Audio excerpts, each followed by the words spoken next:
If you were to give someone like a pointer or a tip, like in that pentatonic scale, just in that first box, like what's a good way just to kind of like get outside of that just a tad bit? All right, well, it's the best thing I could ever say is learn the entire fingerboard Yeah. and all the keys. So if you're talking about G, you know. Yeah.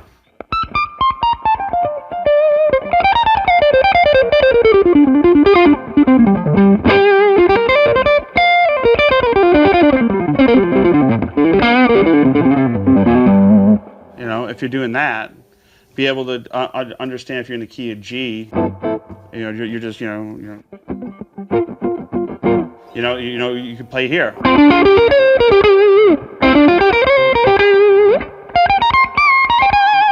So now so you have the same phrase in 3 different places, and it gives you a different launching spot. Yes. You know, if you start here, you know.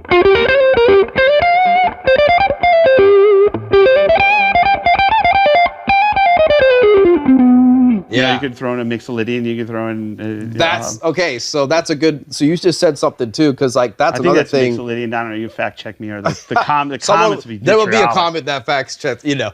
But that's a great point, because it's like, that's something that I'll think about, too. It's like, yeah, I could have played it in a few different spots, and then it's like, well, when is it that spot? But you just said the launchpad thing was a great move. If you're thinking about it in real time, you're too late.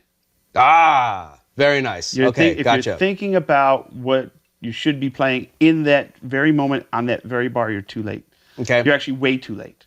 Now, the launch pads, in referring to other notes that are connected there and other runs. Right,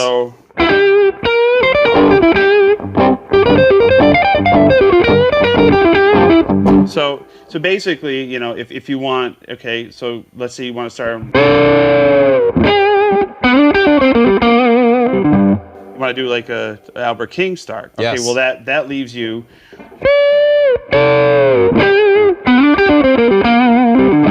Well, that leaves you right there. Where do you go next?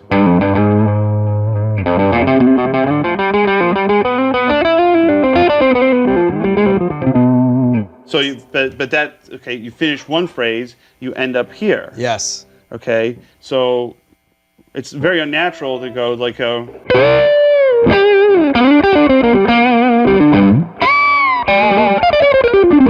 You're not gonna. That's not a natural next position. Yeah. Unless that's your thing. It's a little frantic.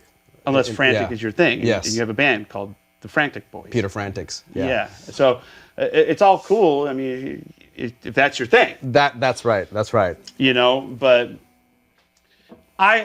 the thing is, you have to have a musical vocabulary that goes through all the styles. Mm-hmm. You have to have a, you know, like if you don't want to just cram a square peg into a round hole all the time. Yeah. You know, so you need to have enough, you know, like, you know,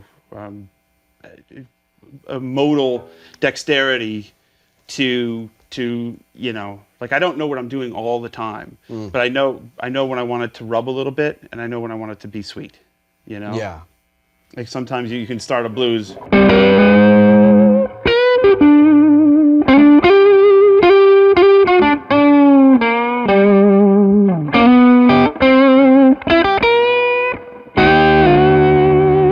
So you want it to rub a little bit. Yeah. And that's not a traditional way to start a blues. No, but I love that. That's great. So, but why not? There's no rules. No. You know, are you going to win a Grammy? No.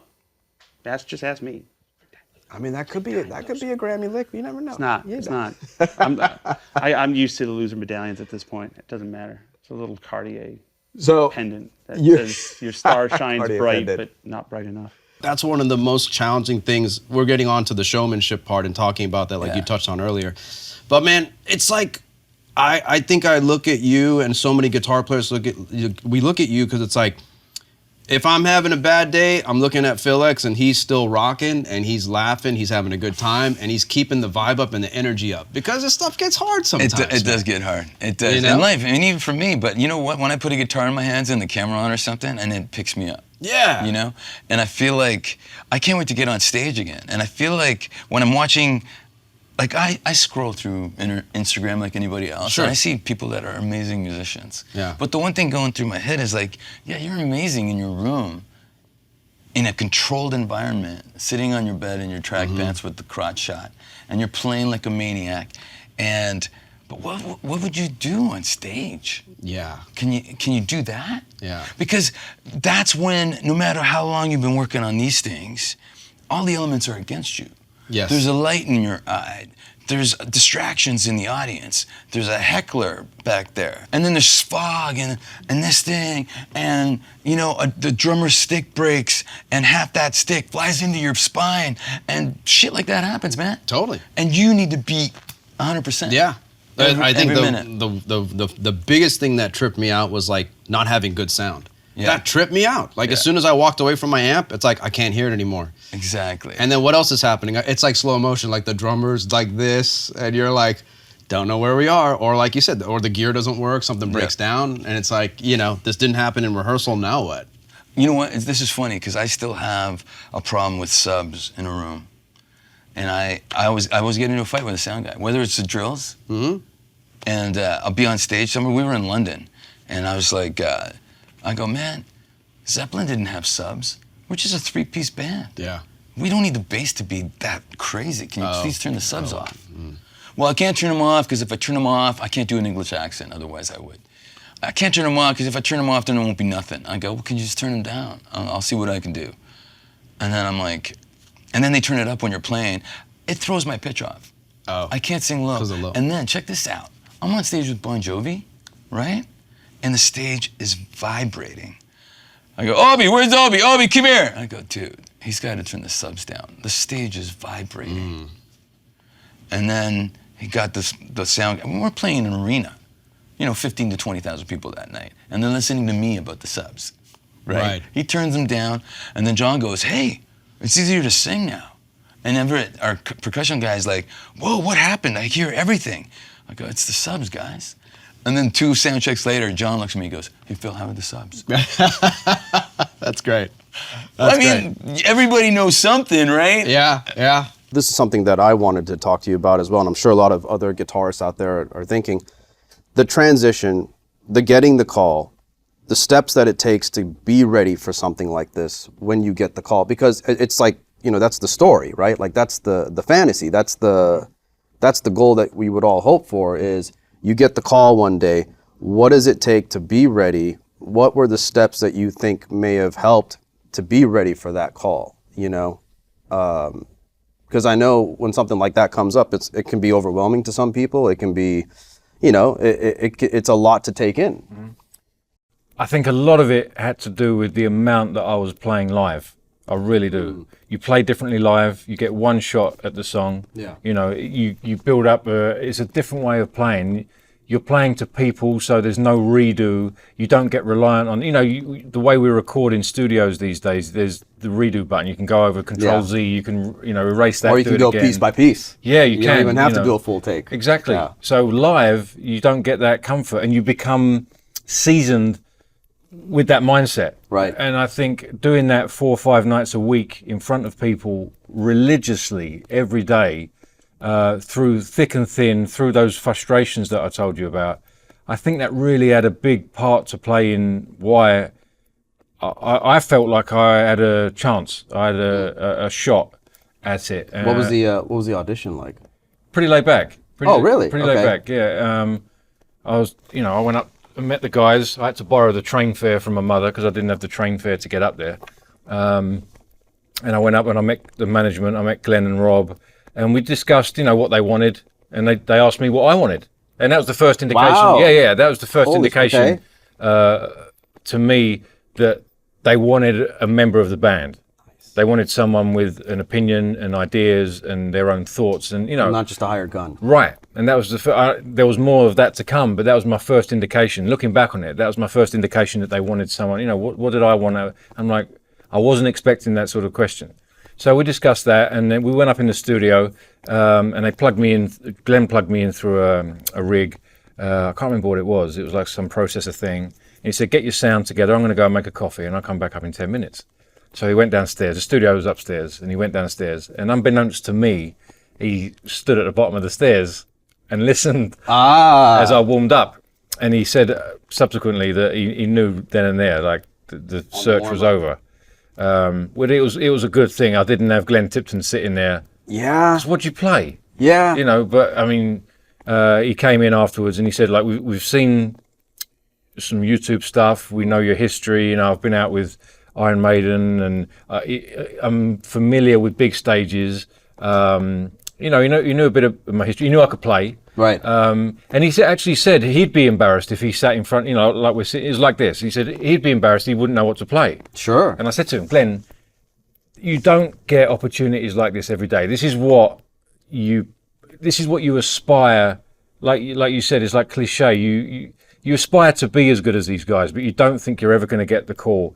And if I can't think of something to play right now, then I might as well give up. Yeah. You're not going to get another chance like this. The game is, you want to be ready for that. Right. Yeah. So I'm ready. I feel like I'm ready. If I can't think of something to play now, I might as well pick another path. The biggest question I have for you when it comes to the writing part is, since you're the lead vocalist, this is something that I struggle with, and a lot of us out there do too, where it's like writing stuff that you can sing and play. It becomes a challenge because I am guilty so many times of writing a guitar riff and being like, oh, I really like this, and then being like, what the hell am I going to sing over that? How the hell am I going to sing over that? But now you have, since there's 2 guitar players in the band, I know you can rely. Yeah.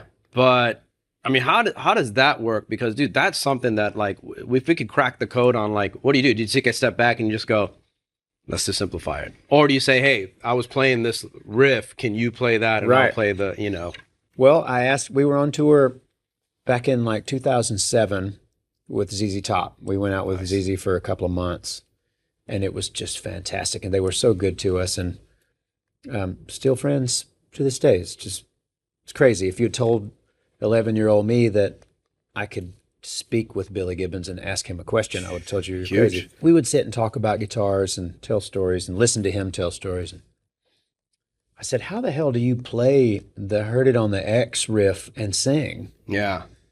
And he's like, fake it. I said, okay, well, that's really not a good answer to my question, but because he doesn't fake it, he does it. It's like, it's a discipline, and it's all about, patting your foot.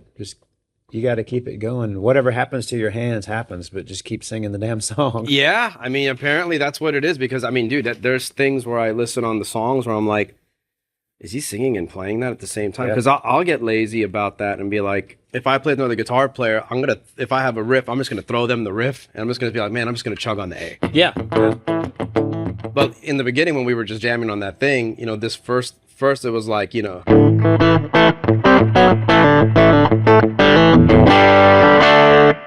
way I can sing and play that. Well, yeah, what would you sing? Nah, I don't even know what I would do. Like, it might be a long line, or it might have to be something that goes with it in order to, like, mechanically pull it off. Yeah.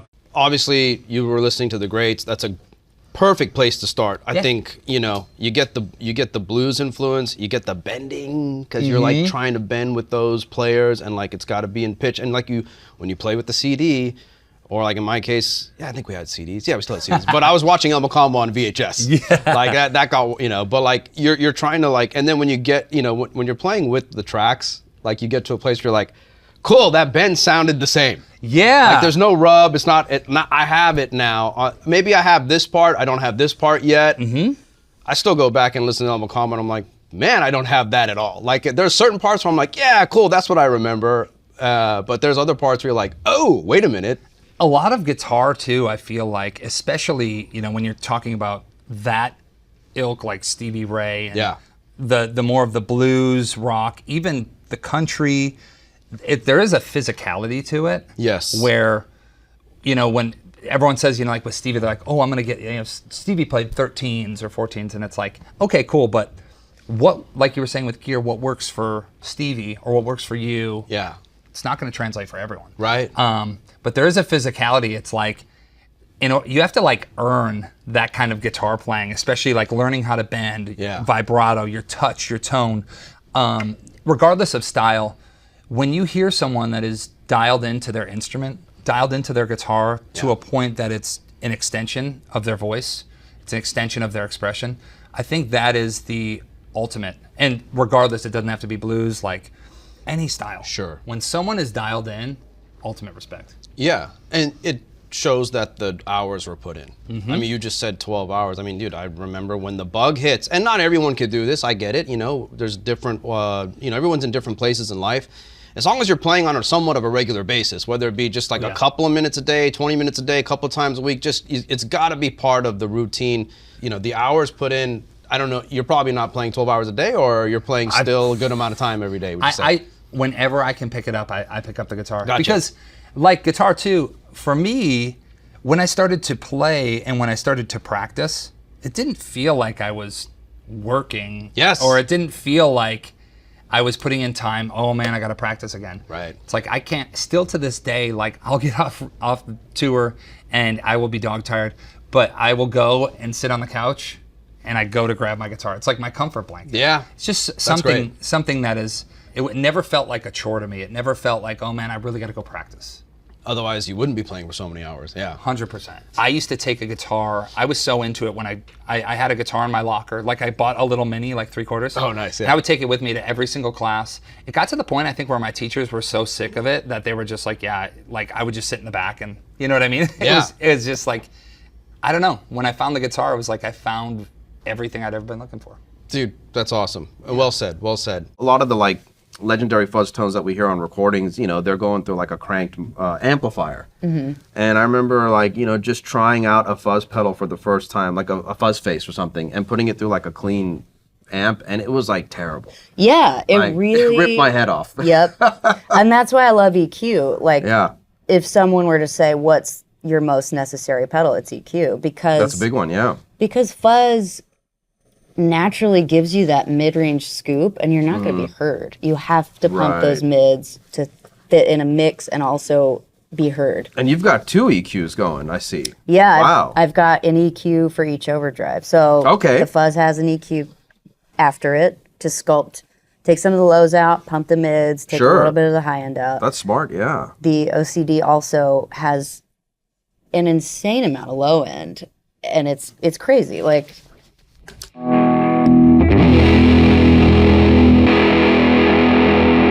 Wow. so Wow. Okay. for Yeah, the- that's almost all the way off. Almost. Wow. yeah, it's crazy. Especially with this guitar. If I was playing, you know, a Strat or a Tele, it'd be a lot different. You would shape it differently. That's a Yeah. good point. I mean, I think that's a good EQ tip for anyone that's watching as well that may be new to EQ. Don't be afraid to, you know, tailor it towards whatever guitar or amp you're playing. I mean, it's a great tool for that. Yeah. There isn't a wrong setting, but, you know, like Emily just said, she uses it to doctor up or to modify the sound that's coming out of a pedal in general. So sometimes when we think something might not work out, I mean, an EQ is a great way to. I also look at it as a good way to switch guitars, like what you Yeah. just said. Like if I'm going from a guitar like this to a P90s or single coils, it's also a great way just to like shift real quick, so it's not. I think Billy Gibbons does a little bit of that, where he keeps the EQ kind of consistent. Yeah. No matter what guitar he's playing, kind of thing. Right. So that's super smart. Yeah. Yeah, and it's interesting because sometimes I think, why would I get a pedal that, you know, so the OCD has a ton of low end. Yeah. And by itself, it's a bit unusable if I don't gotcha. have EQ. But I love the way it feels under the fingers so much, and it doesn't compress my amp. So Sure. that's why I have to have that pedal. The only way to use it is to sculpt the EQ. Right. So right. that it's necessary, but I mean, it really, you can turn a drive into whatever you need it to be with an EQ pedal. I was wondering if you could maybe give some of us a little inspiration, or, you know, is there any type of messaging that you might want to tell any up-and-coming guitar players or guitar players that are maybe trying to also break out and do their thing? You know, is there any type of advice that you could give us all? I always say that you have to, work hard, practice. If you don't feel like studying music, too much, that's something that I regret. I would study music if I have to do it again. Mm-hmm. Just to have that, that thing. Then you can use it, or not, Yeah. But I think you have to work hard and just like visualize your dreams, because what happened to me, that is to prove that hope is the last thing you lose, because you never know what can happen. Yeah. I mean, I'm from Argentina, and now I'm playing with the Black Rose. It's the band of my dreams. Yeah. So if it happened to me, it could happen to anyone. I can hear that, man. As long as you put in the work and make sure you're ready. You have to practice. You have to, and like I said, when the opportunity shows up, you have to show up. You know, like knowing the songs and being a professional, being on time, and being in good shape. Yeah. Well, you know what? That's a good point on the other one because that helps you get through it all. Yeah, of course. Yeah, not being healthy or not trying to be someone healthy is not going to help out, right? I mean, the most important thing is the music, and you have to pay respect for the music. Always. I mean, all the other stuff, it doesn't make any sense.